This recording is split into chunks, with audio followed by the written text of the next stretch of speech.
सुप्रभात। जिसके शब्द शब्द में बहती है गंगा की धारा, जिसके कारण देश हमारा लगता हमको प्यारा, हिमगिरी के उत्तुंग शिखर से सागर की लहरों तक और प्रथम रश्मि से अस्ताचल तक, गाँवों से शहरों तक जो देती हमें दिलासा है, वह हिंदी हमारी भाषा है, वह हिंदी हमारी भाषा है। सभी को सुप्रभात। जैसा कि आप सभी जानते हैं कि आज का दिन एक विशिष्ट दिन है। 14 सितंबर सन 1949 को हिंदी को भारत की राजभाषा का दर्जा दिया गया था और इसी की याद में हम प्रतिवर्ष 14 सितंबर को हिंदी दिवस मनाते हैं। इसी उपलक्ष्य में हमारे विद्यालय में भी आज से हिंदी पखवाड़ा समारोह का आरंभ होने जा रहा है, जिसके अंतर्गत विविध प्रकार की प्रतियोगिताओं का भी आयोजन किया जाएगा। इस उपलक्ष्य पर मैं हमारे विद्यालय के प्राचार्य श्री डी.पी. शर्मा सर को अपना संदेश प्रेषित करने के लिए सादर आमंत्रित करती हूँ। माननीय प्राचार्य श्री डी.पी. शर्मा सर। सुप्रभात सभी को। आदरणीय शिक्षक मित्र, सभी प्यारे बच्चों एवं सम्मानित अध्यापक अभिभावकगण, आज 14 सितंबर यानी हिंदी दिवस पर आप सभी का हार्दिक स्वागत, अभिनंदन एवं सादर नमस्कार। हर साल की भांति इस साल भी हम विद्यालय में हिंदी पखवाड़े का आयोजन कर रहे हैं और इस आयोजन के क्रम में विभिन्न प्रतियोगिताओं का भी आयोजन बच्चों के लिए, शिक्षकों के लिए, अधिकारियों के लिए, कार्यालय कर्मियों के लिए, सभी के लिए आयोजित की गई हैं। और ये लगभग सभी सरकारी कार्यालयों में, केंद्र सरकार के सभी कार्यालयों में आयोजित की जाती हैं। हम इसके साक्षी रहे हैं कि केंद्रीय विद्यालयों में हिंदी पखवाड़ा, हिंदी मास काफ़ी धूमधाम, काफ़ी सक्रियता के साथ, बच्चों की भागीदारी के साथ मनाया जाता है और ये उत्साह इस बात को प्रदर्शित करता है, इस बात को रेखांकित करता है कि कहीं न कहीं हम सभी चाहते हैं कि हिंदी राजभाषा के रूप में और समृद्ध हो। यदि हम अपने संविधान के कुछ एक उपखंडों, खंडों, अनुच्छेदों को देखें तो प्रारंभिक दौर में 14 सितंबर 1949 को इस बात को स्वीकृत किया गया, सबकी स्वीकृति मिली कि हिंदी संघ की राजभाषा होनी चाहिए। जब संविधान अपने मूल रूप में आया तो उसमें एक प्रावधान था कि अगले 10 साल तक हिंदी के साथ अंग्रेजी एक सहायक भाषा के तौर पर कार्यालयी कार्यों में प्रयोग की जाएगी। लेकिन ये बहुत चिंतनीय है कि आज 7 दशक बाद भी, आज़ादी के 7 दशक बाद भी हम राजकीय कार्यों में हिंदी की जिस स्थिति की अपेक्षा रखते थे वहाँ तक पहुँचने के लिए अभी भी प्रयास की अति आवश्यकता है। और ये प्रयास अथवा इस लक्ष्य की प्राप्ति हेतु केवल कुछ एक कर्मचारियों की सहभागिता, प्रतिभागिता से ये संभव नहीं है। किसी भी लक्ष्य की प्राप्ति होती जो कि जनभावनाओं से जुड़ा हो, उसमें लोगों का जुड़ना, जनमानस का इससे जुड़ना अति आवश्यक होता है। आज हम देखें तो हिंदी विश्व में तीसरे नंबर पर सबसे अधिक बोली जाने वाली भाषा है और भारत में सबसे बड़ी भाषा जो अधिकतर भूभाग में भारत की बोली जाती है, समझी जाती है और कार्यालयी कार्यों में प्रयुक्त होती है। अपना भारतवर्ष अपनी भौगोलिक विविधता, सांस्कृतिक विविधता इत्यादि के लिए हमेशा जाना जाता है और ये अपने भारतवर्ष का सौंदर्य भी है, सुंदरता है कि हम इस विविधता में भी एक रूपता के साथ एक सूत्र में बंधे हुए हैं। जब बात भाषा की आती है, बहुत से मंचों पर इसको लेकर के बीच बीच में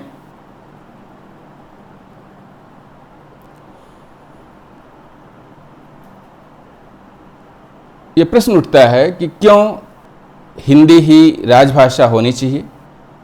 लेकिन यदि आपको याद होगा कि स्वतंत्रता पूर्व भी जब स्वतंत्रता सेनानी 1857 के विद्रोह या उसके बाद के दौर को भी में भी जो स्वतंत्रता सेनानी रहे हैं, उन लोगों ने स्वीकार किया है कि भारतवर्ष को यदि एक सूत्र में पिरोना है तो उसके लिए यदि कोई भाषा है तो वो हिंदी है।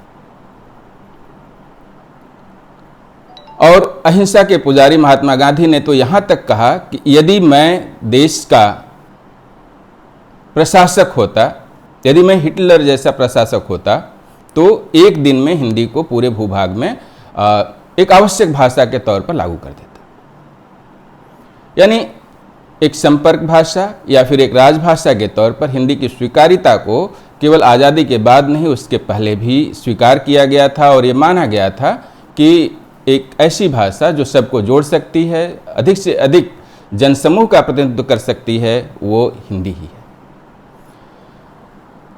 निस्संदेह भारत में बहुत सी भाषाएं हैं जिनका साहित्य बहुत समृद्ध है और उनका सम्मान भी उतना ही है। हिंदी को राजभाषा के रूप में स्वीकार्यता का ये आशय कतई नहीं है कि किसी भी भाषा को कम करके आंका जाए। सभी भाषाएं संपन्न हैं, सभी भाषाओं का अपनी मर्यादा है, सभी भाषाएं उतनी ही पूजनीय हैं, उतनी ही स्वीकार्य हैं सभी के लिए और होनी भी चाहिए। लेकिन जब हम एक देश के तौर पर अपने आप को रखते हैं कहीं विश्व पटल पर, तो अपनी एक भाषा, या जब हम अपने रोज रोज के दैनिक कार्यालयी कार्यों में आते हैं तो अपनी एक भाषा जो सर्वग्राह्य हो, सबके लिए हो, वो निस्संदेह हिंदी ही होनी चाहिए। और आज बहुत कुछ हम लोगों ने सुधार कर लिया है। लगभग सभी केंद्र सरकार के कार्यालयों में अधिकतर कार्य हिंदी में करने के लिए प्रोत्साहित किया जाता है। बहुत सारे कार्यक्रम भी गवर्नमेंट के तरफ से आयोजित किए जाते हैं। फिर भी अभी भी आवश्यकता है कि हम इसे एक ऐसी भाषा के रूप में स्वीकार करें, हम अपनी मानसिकता को बदलें कि ये भाषा कहीं से भी किसी भाषा से कमतर है।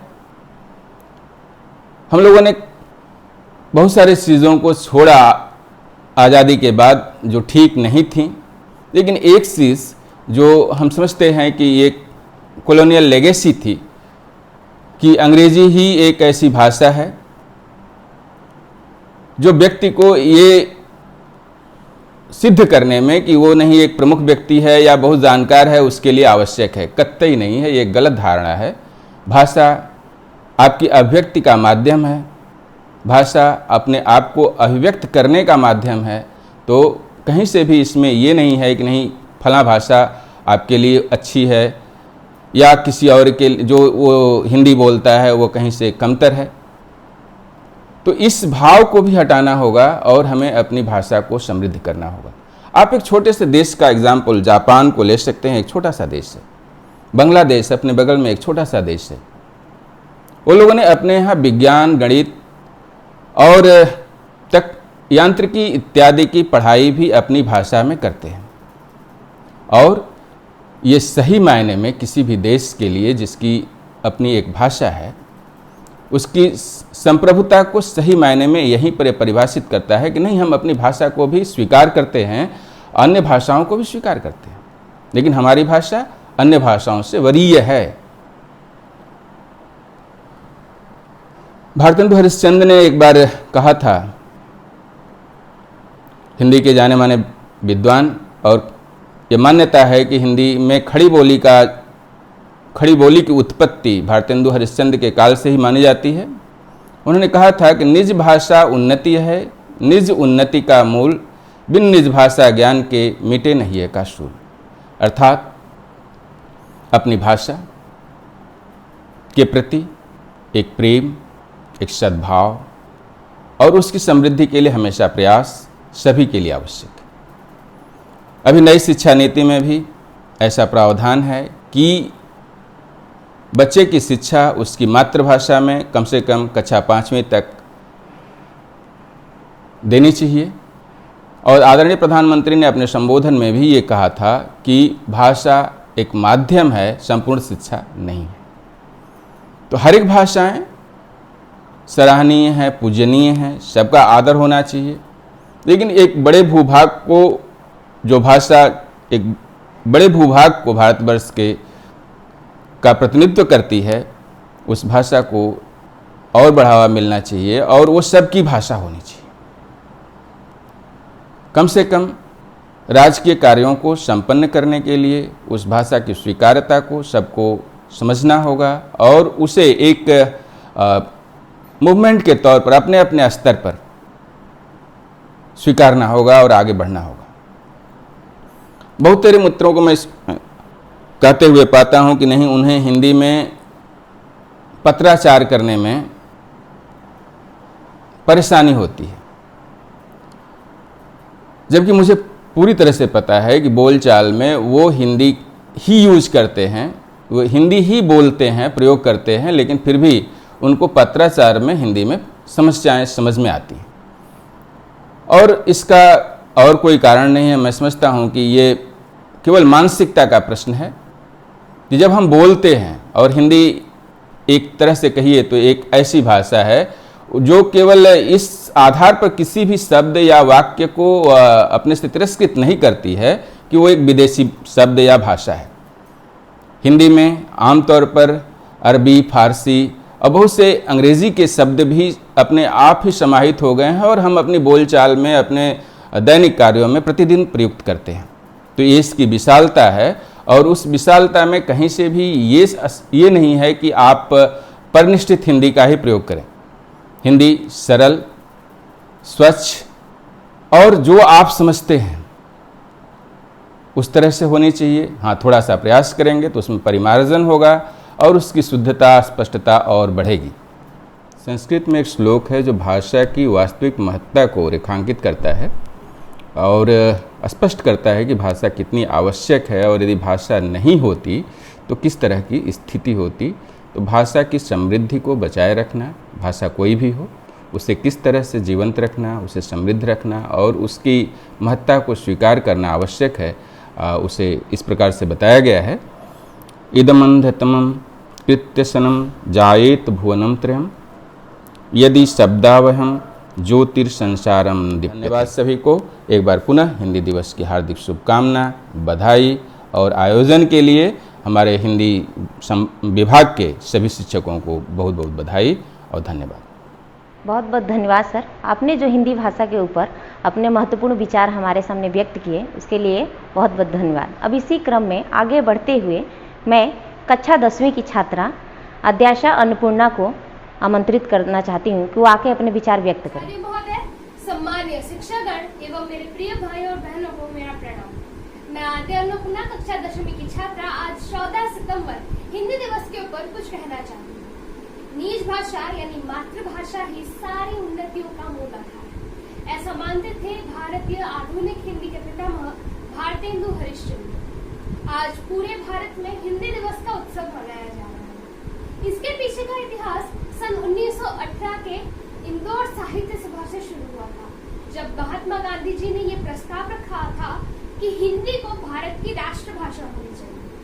अब इसके ऊपर कई वाद विवाद हुए और आखिरकार आजादी के 2 साल बाद 14 सितंबर भारत के संविधान सभा ने एक मत से निर्णय लिया कि हिंदी भारत की प्रथम राजभाषा होगी।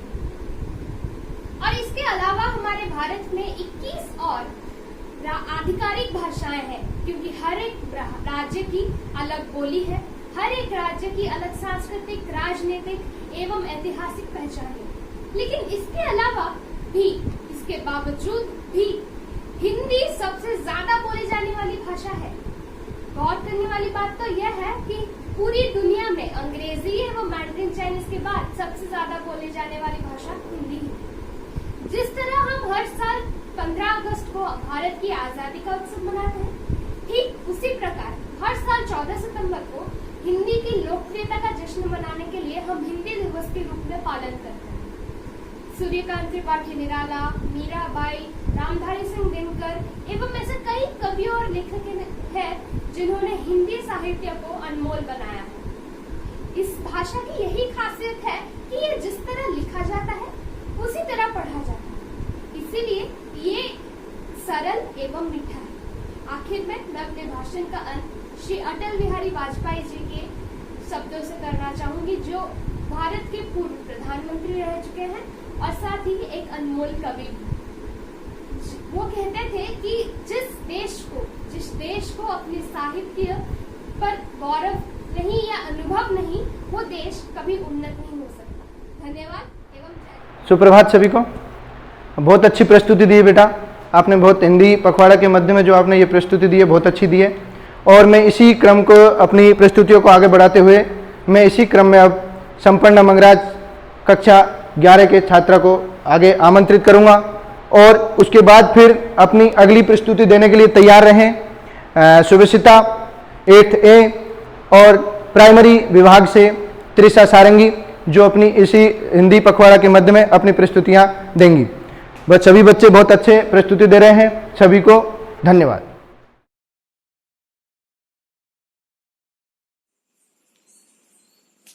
सुप्रभात।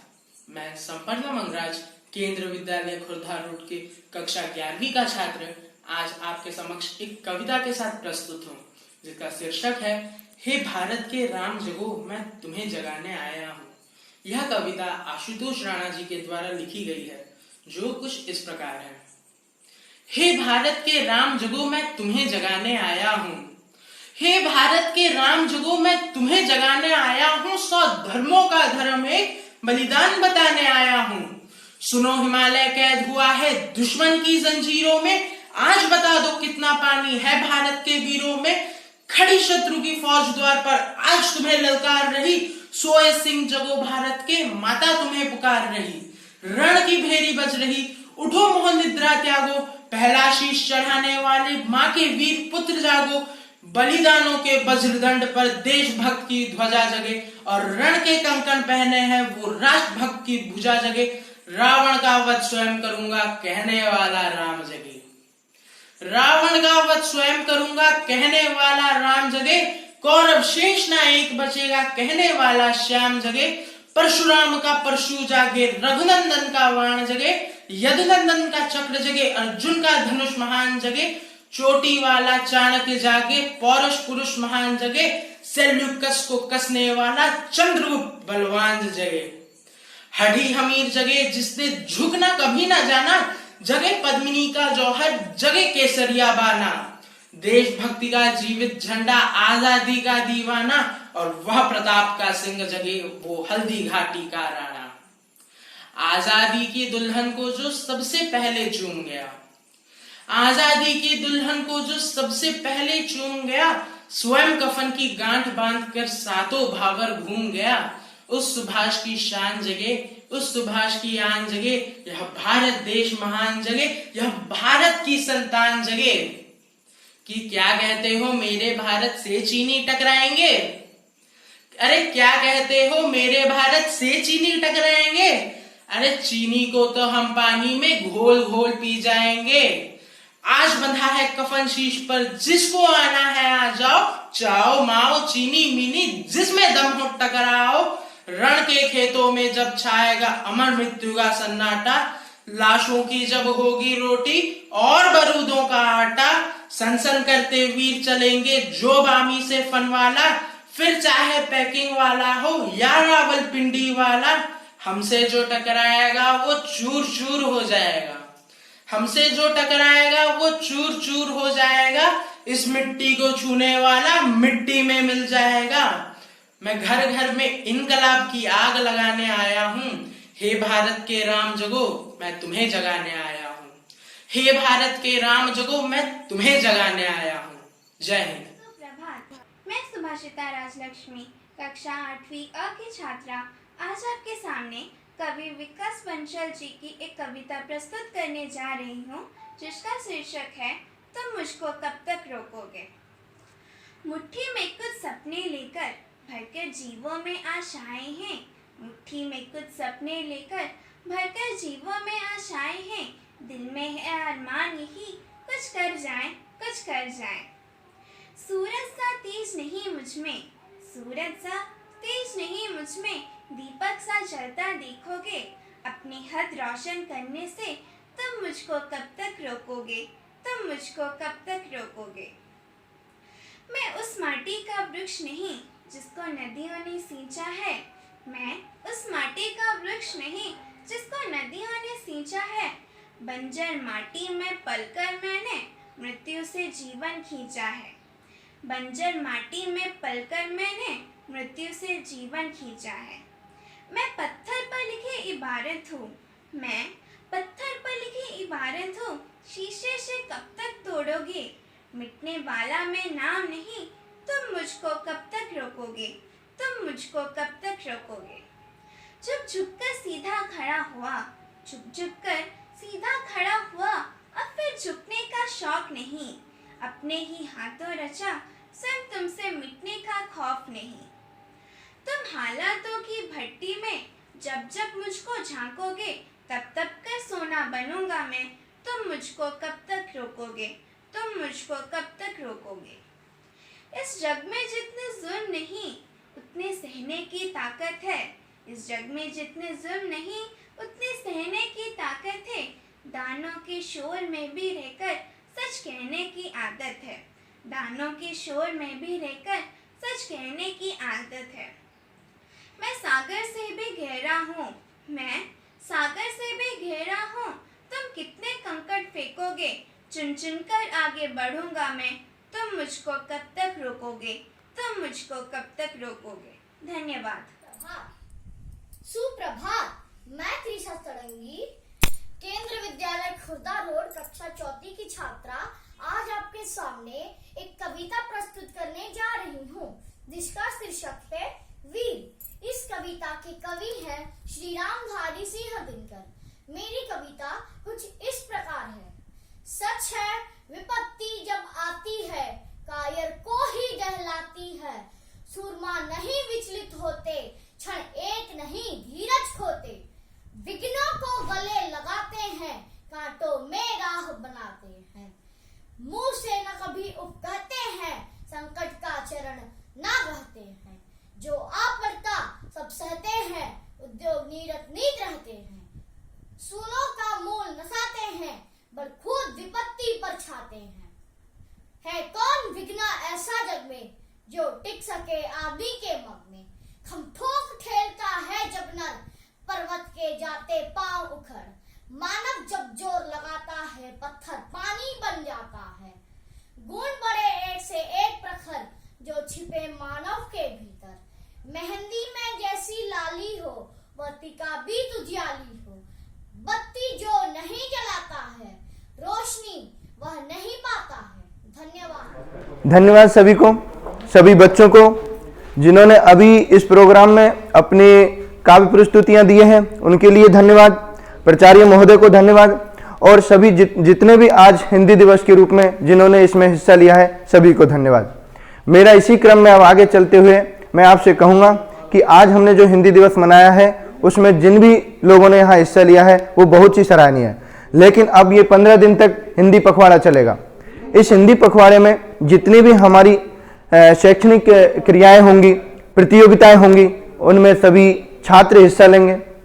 मैं शिक्षक बंधुओं से भी निवेदन करना चाहता हूं कि वो भी इन प्रतियोगिताओं में हिस्सा लें और अपनी हिंदी भाषा को उत्कृष्टता तक ले जाएं।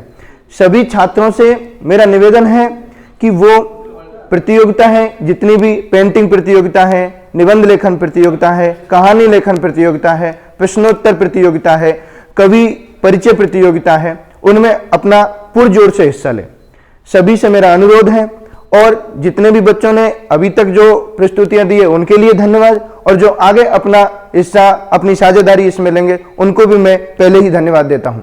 मेरा आपसे सभी से निवेदन है कि इस हिंदी भाषा को सिर्फ 15 दिन के लिए नहीं, अपने जीवन में उत्कृष्टता तक ले जाइए, उस उत्कृष्टता पे ले जाइए जिससे कि हम हिंदुस्तानी हैं, हमें हिंदुस्तानी होने पर गर्व हो और हिंदी भाषा पे हमें गर्व हो। मैं सभी को धन्यवाद देना चाहता हूं और आज के इस हिंदी दिवस का यहाँ मैं समापन करना चाहता हूं। धन्यवाद सभी को।